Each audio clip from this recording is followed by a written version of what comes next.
same Bible. 9 different places. Hey, welcome in! Before we do anything else, I want to hand you a question, and then I want to just let it sit there for the rest of this episode, because it's the question this entire channel exists to answer. Here it is. Why do sincere, Bible-loving, I read my Bible every morning Christians read the very same book, the very same 66-plus books, depending who you ask, and yes, we're going to get into that depending who you ask part, and walk away with 9 genuinely different pictures of what it all means. Not 9 different levels of how much they care. Not 9 different levels of sincerity. 9 different traditions, each one populated by people who love this text and have thought hard about it, and each one landing somewhere a little, or a lot, different from the others. That's not a gotcha. That's not a, so I'm going to tell you who's wrong. That's just the actual, observable shape of 2,000 years of people reading scripture seriously. And it's genuinely interesting if you let it be, instead of immediately picking a side and getting defensive. So that's the job of this channel. Sit with that question, one topic at a time, and show our work every single time. I'm Michael, this is Irenic Works, and I'm really glad you're here for episode 1. Let's make that question less abstract. Picture Thanksgiving dinner. Uncle Rick leans back and says, "Well, the Bible clearly teaches..." And then Aunt Carol, not to be outdone, says, "Actually, the Bible clearly teaches." And they are now somehow describing 2 completely different universes. You've been in that conversation. Maybe you were Uncle Rick. No judgment. Here's the thing that's easy to miss in the moment. Both of them are almost certainly quoting a real verse. Neither one is making it up or lying to you. And the disagreement almost never actually lives in the verse itself. It lives one layer down, in the method. Which other text does this tradition read alongside that verse? Does church history get a vote? Does an ongoing teaching office get a vote? Is the plain grammatical sense of the words in front of you the whole ballgame, or just the starting point? That's the layer most debates skip straight past because the method isn't as fun to argue about as who's right. But it's the actual hinge everything turns on, and it's exactly what this show tracks, episode after episode. Not who's right, but how each tradition gets there, and how far the text itself actually goes toward supporting it. Quick, genuinely researched aside before we go any further, because this one's fun. The name of this show has an 1,800-year-old cousin. Irenaeus of Lyon, a 2nd century bishop, one of the most important early Christian writers, gets his name from the exact same Greek root as Irenic, Irene, peace. His name literally means the peaceable one. Here's the twist that makes it more interesting than just a cute name overlap. Irenaeus didn't earn that peaceable nickname by staying quiet or avoiding conflict.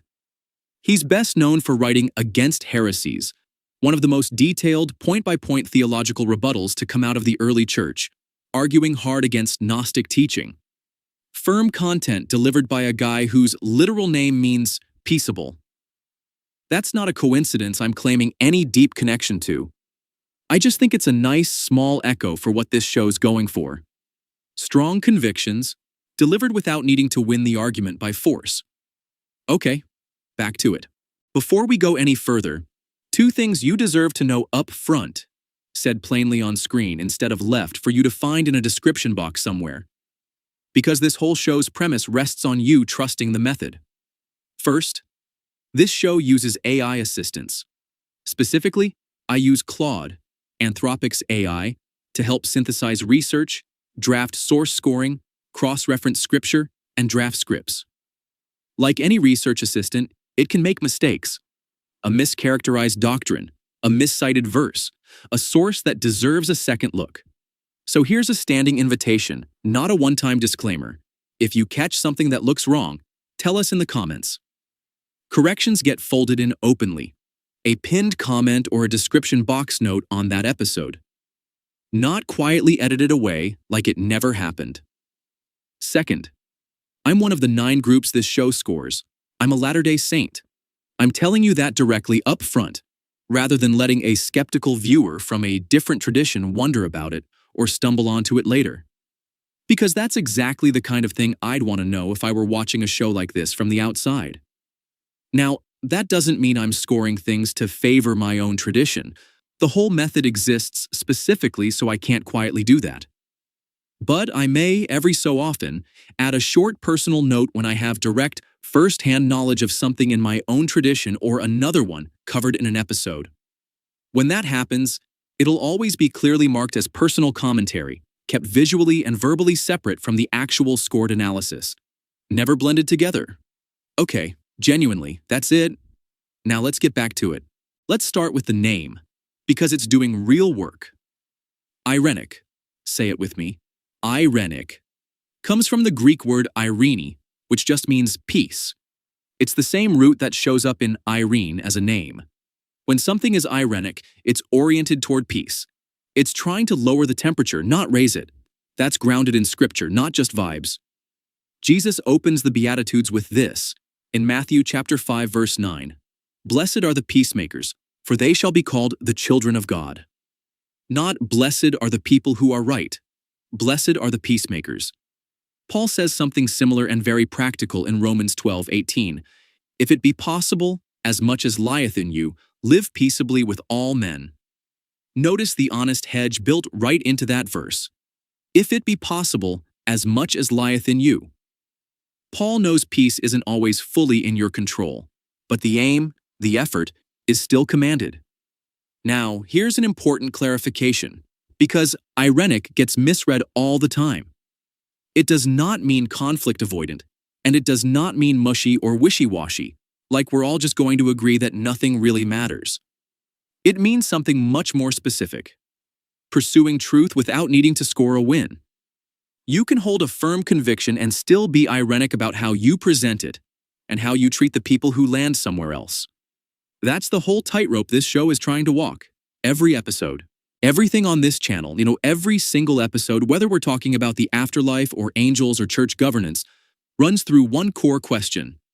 Where does this belief actually come from? And how far does the textual record support it? That's it. That's the whole engine. Not, which group do I like more? Not which answer feels nicer. Where does it come from? And how far does the actual text go toward backing it up?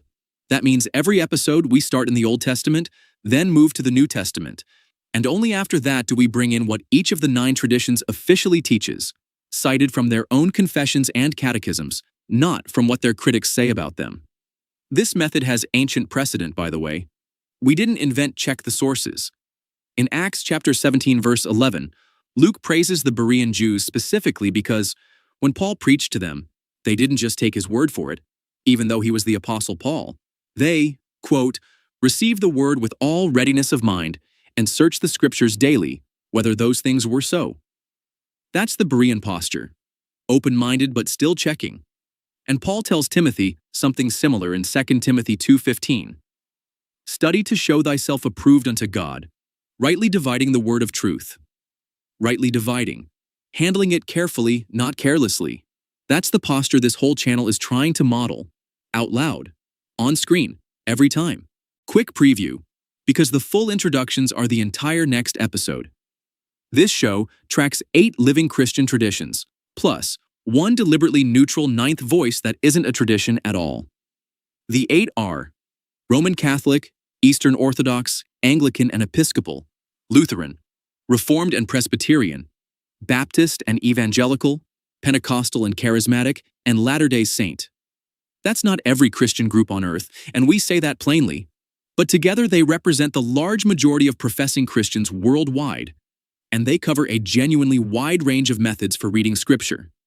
And then there's the 9th voice, which isn't a denomination at all. We call it the historical grammatical baseline. It's a deliberately non-sectarian reading, just the Old and New Testament, read the way the original audience would have understood the words, in their original context, with no denominational lens laid on top. That's our fixed point. Every other group gets measured against that same anchor, every episode, so the comparison is actually apples to apples.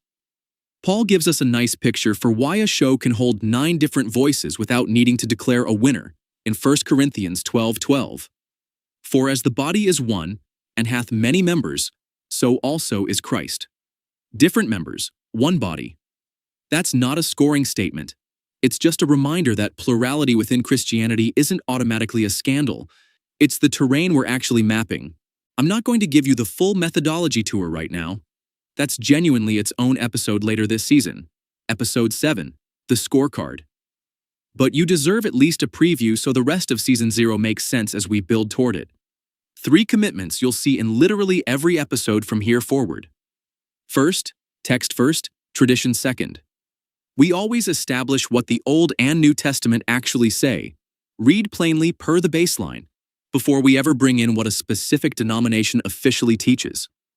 Second, everything gets cited chapter and verse on screen. Not, trust me, this is what Lutherans believe. An actual citation from an actual confession or catechism, and an actual Bible reference, not a paraphrase.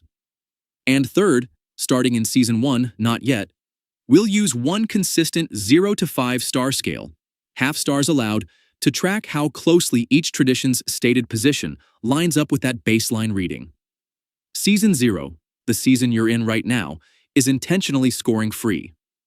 Method comes before measurement. We want you to trust how we're doing this before we ever show you a single star rating. This read it carefully and explain it clearly approach isn't a modern invention either. Back in Nehemiah chapter 8, when the Levites read the law publicly after the exile, verse 8 says they read it distinctly and gave the sense, and caused them to understand the reading. Clear reading plus clear explanation.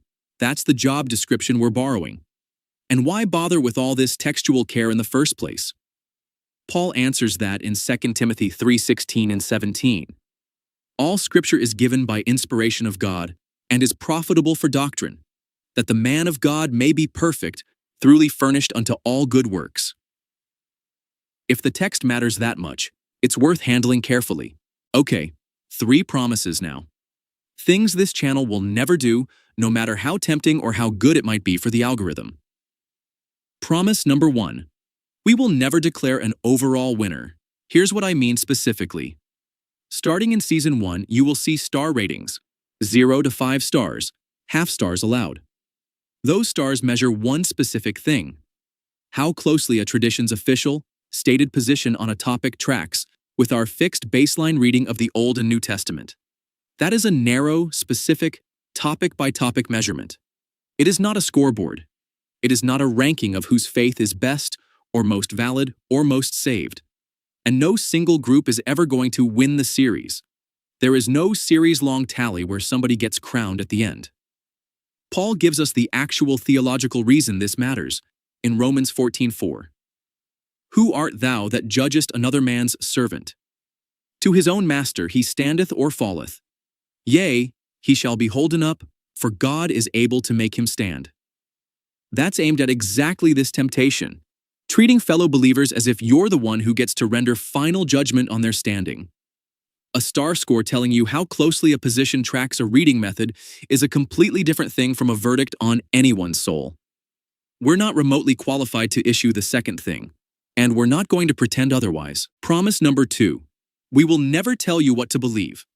That might sound like an odd promise for a show that spends this much time on doctrine, so let me be precise about what it means. Our job, the actual deliverable of this channel, is to lay out the sources clearly enough and fairly enough that you can do your own weighing. Where you personally land on any given topic is between you, your own church community, your own study, and your own conscience. It is not something we're trying to engineer from behind a keyboard. Paul, again in Romans chapter 14, this whole chapter is basically the Bible's playbook for handling disagreement between sincere believers. Verse 5 says, One man esteemeth one day above another, another esteemeth every day alike. Let every man be fully persuaded in his own mind.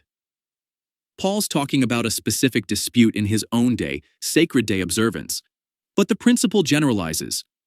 On matters where sincere, text-engaged believers land differently, the goal is a fully persuaded mind, not an externally imposed answer. So here's the standard we're holding ourselves to. Fully persuaded in your own mind, but persuaded by the actual evidence we've shown you. Not persuaded by us personally, and definitely not persuaded because we made one option sound silly and the other sound smart. That's the whole game, and it's harder than it sounds, and we're going to keep working at it every single episode. Promise number 3, and this is the one we probably have to work hardest at. Honestly, we will never strawman anybody's beliefs. A strawman is when you describe someone's position in its weakest, silliest, easiest to knock down version instead of its actual strongest form. And it is incredibly tempting to do this by accident, especially about traditions you didn't grow up in. So here's the actual production rule. Not just a nice sentiment. Every claim we make about what a group teaches has to be sourced from that group's own catechism, confession, or official statement. Never from what a critic or an outsider says that group believes. If we say, here's what Lutherans teach about X, that claim needs to trace back to an actual Lutheran confessional document, on screen, with a citation. Scripture is blunt about why this matters. Exodus 20:16, one of the 10 commandments. Thou shalt not bear false witness against thy neighbor. Misrepresenting what a tradition believes, even accidentally, even with good intentions, is a version of that same commandment. Proverbs adds 2 more angles on the same problem. Proverbs 18:13. He that answereth a matter before he heareth it, it is folly and shame unto him. Don't rebut a position until you've actually understood it first. And Proverbs 18:17. He that is first in his own cause seemeth just, but his neighbor cometh and searcheth him. Whoever tells you their side first always sounds convincing, until you actually go check the other side too. That's the whole discipline behind this promise. Hear it fully, source it properly, then represent it fairly every time. So those are the 3 things we won't do. Here's the flip side. The actual positive promise, the thing you can hold us to. Sources in Scripture, on screen, chapter and verse, every single episode, no exceptions. If a claim can't be traced back to an actual citation, a Bible reference or an official confessional document, it doesn't make it into the episode. That's the bar. Peter gives us basically the mission statement for this whole approach in 1 Peter 3:15. Be ready always to give an answer to every man that asketh you a reason of the hope that is in you with meekness and fear. I love that verse for this show specifically because it holds 2 things together that usually get pulled apart. Ready always to give an answer. That's the confident, well-sourced, show your work part. And with meekness and fear, that's the humility part, the part that keeps confidence from curdling into arrogance. Ready with an answer, but delivered gently. That's the tone we're chasing in every single episode of this channel, and if we ever drift from it, please tell us in the comments, because that drift is exactly the failure mode this whole project is trying to avoid. Quick map, so you know what you signed up for. This whole season, Season 0, Foundations, is 11 episodes long as of this update, and none of them carry any scoring at all. No stars, no charts, nothing. That's on purpose. This season exists purely to build shared vocabulary, and honestly, to earn your trust before we ever put a single rating on screen. Here's the lineup. Episode 1 is this one, Welcome to Irenic Works. Episode 2, Meet the 9, gives you a proper introduction to all 8 traditions plus the baseline. Episode 3, What is Scripture Anyway? Covers how canon actually gets decided differently across traditions. 4 of the remaining episodes are paired. Episode 4a, Lost in Translation, covers Bible translations and what the Dead Sea Scrolls actually did and didn't change. And 4b, When Apocrypha Entered and Left the Bible, walks through how translation history and canon history actually intersect. Episode 5. A. Beyond the Bible, Part 1, The BCE Filter, opens up the ancient apocryphal candidate pool. And 5b, Beyond the Bible, Part 2, The AD Filter, finishes that job by walking the Christian era material through the same completeness and scoring filter, on screen, so you can see exactly how and why material gets cut, before anybody's tradition gets scored on it. Episode 6. A covers the Book of Mormon and LDS canon specifically, since that's a genuinely distinct case, open canon rather than closed. And 6b, the extra-canonical files, gives you an early look at modern, found scripture texts like the Colburn Bible and the Urantia book, using that same term, extra-canonical, to keep them clearly distinct from the ancient apocryphal and pseudepigraphal material a few episodes back. Episode 7, the scorecard, is where we finally walk through the full scoring method in detail. And Episode 8, Does Apocrypha Pick Sides, gives you an early taste of a finding that recurs across the whole series, whether extra biblical material tends to pull traditions together or push them further apart. Only after all 11 of those does Season 1 begin, and that's when the real topical episodes and the actual star scores start. Psalm 119:105 captures the spirit of this season pretty well. Thy word is a lamp unto my feet and a light unto my path. One step at a time, lit as we go. That's Season 0. One more thing before we close, because I want this to feel like an actual invitation, not a lecture you're stuck watching. This channel is a living project, not a locked 47-episode contract carved in stone. If you've got a topic you think we should cover, or a source you think we're missing, tell us in the comments. If it fits the method, and we'll be transparent about what that means as we go, it can genuinely move up the backlog. Proverbs 27:17 is the verse I keep coming back to for this part. Iron sharpeneth iron, so a man sharpeneth the countenance of his friend. That's the spirit we're going for in the comment section. Sharpening each other, not sparring with each other. Disagreement is fine. Disagreement handled irenically is actually the whole point. So push back, ask questions, suggest topics. That's not a distraction from this project. That genuinely is this project. And that's Episode 1. If you remember exactly one thing from this whole video, let it be this. Sources and scripture, on screen, chapter and verse, every single episode. That's the promise, and it's the standard you're welcome to hold us to. If this was helpful, a like and a subscribe genuinely helps the channel keep making these, and we'd love to hear your take in the comments. Next time, we do the proper introductions. Episode 2, Meet the 9. 9 traditions, 9 methods, 1 shared text, and we'll give you 1 distinguishing feature for each group so you've got a mental hook for all of them going forward. What should we cover this season? Tell us in the comments below. Thanks for spending this time with me. I'm Michael. This has been Irenic Works, and I'll see you in Episode 2. Sources listed. Scripture cited chapter and verse, nobody's canon assumed.